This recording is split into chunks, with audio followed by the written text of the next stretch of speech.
What can you explain what that is, why you started it, and what problem you think it solves?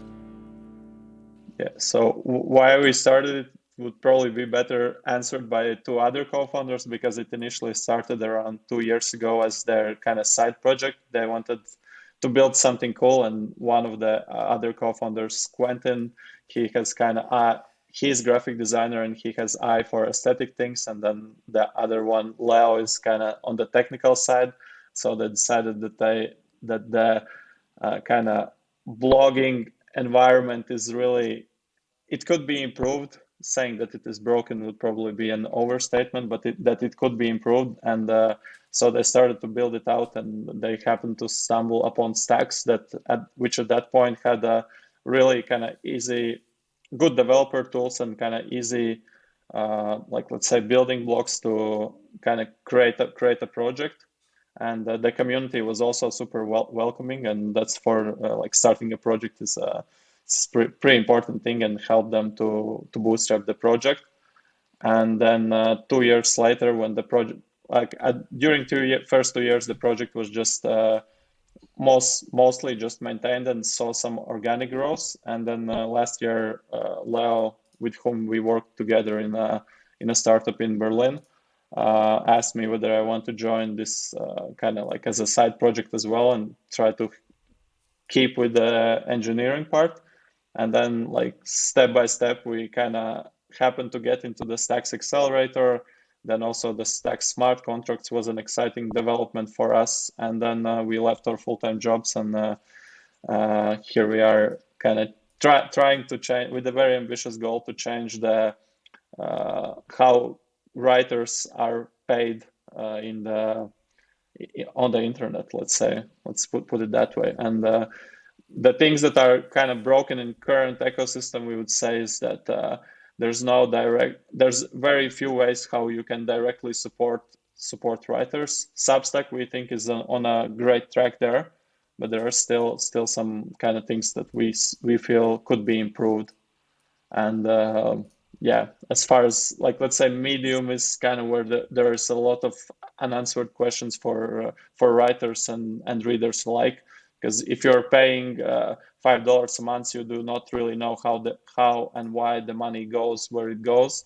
And then similarly, as writers, I interviewed personally lots of technical writers who have quite big traffic and then receive like $1.6 per like 100,000 views in their articles, which Yikes. I feel is pretty broken as they are building their kind of community on these centralized platforms.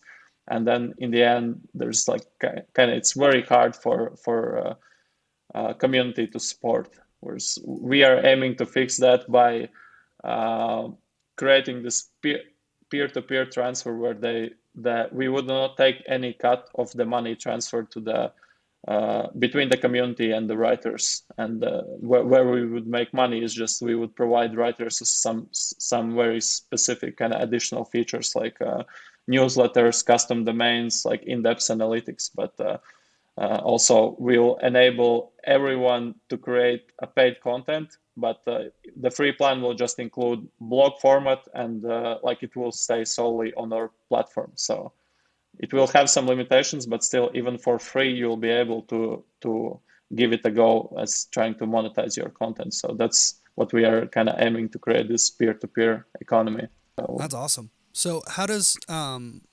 the monetization work for the writer? Can you explain that a little bit? for writer, we'll have multiple options to monetize your content. One will be very much traditional, like Substack model, where you kind of pay an equivalent of $5 in stacks per month. That's one model, and then the more innovative model is going to use to leverage the stacking mechanism, where you'll be able to like you'll have to stack certain amount of stacks. I do not know how listeners are familiar, but just to simplify the concept, it would be like just you put money in the bank and earn interest, and then like the monetization system would work like that. The reader would put money in the bank, and the interest would go to the writer, and then reader would get the money back. So essentially, they would be reading the premium content for free. Whereas like with real banks, it would not work because the interest rates are less than inflation. So that would not work. But with stacks, kind of this yearly gain on the interest is around 10%. So you can make it actually work.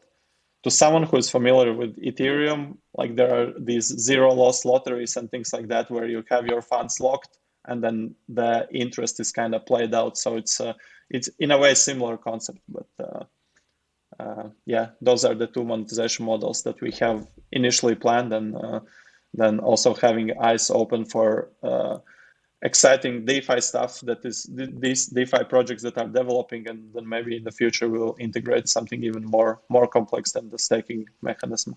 Wow, that's really amazing. Making it actually profitable for writers who are artists, right? That's this big thing in the NFT world is let's get artists to be successful and be able to, make good money off of their hard work. And writers are obviously artists as well. And that's really cool that you're doing that. So who is the ideal user for Sigle? Like, is there a specific kind of writer that you're looking for as far as the creators you want on the platform? Or is it just authors in general? Like, what are you seeing there? Who's the ideal user for Sigle? Well, there are multiple answers to it depending on like our stage of development.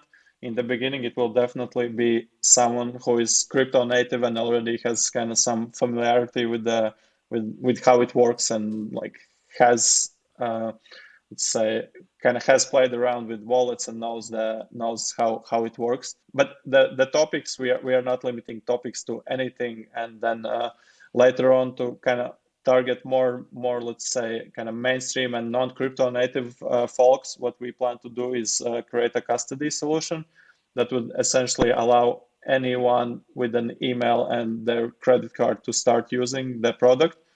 And then once, let's say, their wallet balance reaches, let's say, $50 or whatever amount we decide, there would be a model popping up. Hey, we held your money until it reached $50 mark, but now we highly suggest that you create your own wallet and become owner of your funds instead of like keeping it in our custodial wallet. And that way we kind of can Right. skip the onboarding friction, and really kind of the ideal user would be anyone on the internet who writes and has some community or wants to have some community to monetize. Then outside of that, also organizations is something that we are looking into, and having an organization plan for organizations where there could be one blog with multiple kind of owners. That's also something that we are looking. And then for that, most probably like early kind of crypto companies would something that would be an ideal kind of starting point. And as we see projects and companies popping up every day that